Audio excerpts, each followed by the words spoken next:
டிஜிட்டலா drawing பண்ண ஒரு நல்ல ஆப் தேடிட்டு இருக்கீங்களா? அது ஆண்ட்ராய்ட்லயும் இருக்கும், iOSலயும் இருக்கும். ஈவன் உங்க ஆண்ட்ராய்ட் ஃபோன்ல கூட அத யூஸ் பண்ண முடியும். ப்ரோக்ரியேட் மாதிரியே எக்ஸாக்ட்டா இருக்கும்.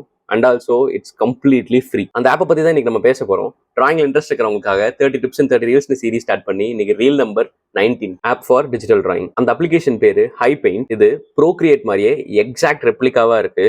கொஞ்சம் கொஞ்சம் டூல்ஸ் மட்டும் அங்கங்க மிஸ்பிளேஸ் பண்ணிருக்காங்க. மத்தபடி அந்த ஆப் சூப்பரா இருக்கு. நீங்க ட்ரை பண்ணி பார்க்கலாம். பேஸ்ல இருந்து நீங்க டிஜிட்டல் ஆர்ட் இன்ட்ரோடியூஸ் ஆகுறீங்க, நீங்க இப்பதான் கத்துக்கிறீங்க அப்படிங்கும்போது உங்களுக்கு வந்து இந்த ஆப் ரொம்ப ரொம்ப ஹெல்ப்ஃபுல்லா இருக்கும். பிகாஸ் இது வந்து ஆண்ட்ராய்ட் போன்ல இருக்கு, ஆண்ட்ராய்ட் டேப்லெட்ஸ்லயும் ஓப்பன் ஆகும். அண்ட் நீங்க உங்ககிட்ட iOS டேப்லெட் இருந்ததுன்னா அதுலயும் ஓப்பன் ஆகும். நீங்க எந்த வகையான காசும் கட்ட வேண்டியதில்லை. அண்ட் இதை நான் பர்சனலா யூஸ் பண்ணி பார்த்திருக்கேன். அண்ட் ஒரு போர்ட்ரேட்டுமே கம்ப்ளீட்டா வரைஞ்சும் பார்த்திருக்கேன். இந்த ஆப் ஃபேண்டாஸ்டிக்கா இருக்கு. இதோட யூசர் இன்டர்ஃபேஸ் ப்ரோக்ரியேட்டோட எக்ஸாக்ட் ரெப்ளிகாங்கிறதுனால நீங்க ப்ரோக்ரியேட்டோட டுட்டோரியல்ஸ் கூட உங்களுக்கு இதுல யூஸ் ஆகும். அண்ட் இதுல நீங்க எக்ஸ்ட்ரா பிரஷஸ் நெட்ல இருந்து டவுன்லோட் பண்ணி உங்களுக்கு தேவையான பிரஷஸ் நீங்க இதுல அப்லோட் பண்ணி நீங்க யூஸ் பண்ணிக்கலாம். அண்ட் டிஜிட்டல் ஆர்ட் வரைய என்னென்ன டிவைசஸ்லாம் இருக்குங்கிறத லோவஸ்ட் காஸ்ட்ல இருந்து ஹையஸ்ட் காஸ்ட் வரைக்கும் பிரிச்சு ரீல் நம்பர் 13ல சொல்லியிருக்கேன். அதையும் செக் பண்ணி பாருங்க. நீங்க இந்த அப்ளிகேஷன் யூஸ் பண்ணி பார்த்துட்டு எப்படி இருக்குங்கிறத கமெண்ட்ல சொல்லுங்க. அண்ட் உங்க ஆர்டிஸ்ட் ஃப்ரெண்ட்ஸுக்கு இது யூஸ் ஆகும்னு நினைச்சீங்கன்னா ஒரு ஷேர் தட்டி விட்டுருங்க. See you in the next video. Bye.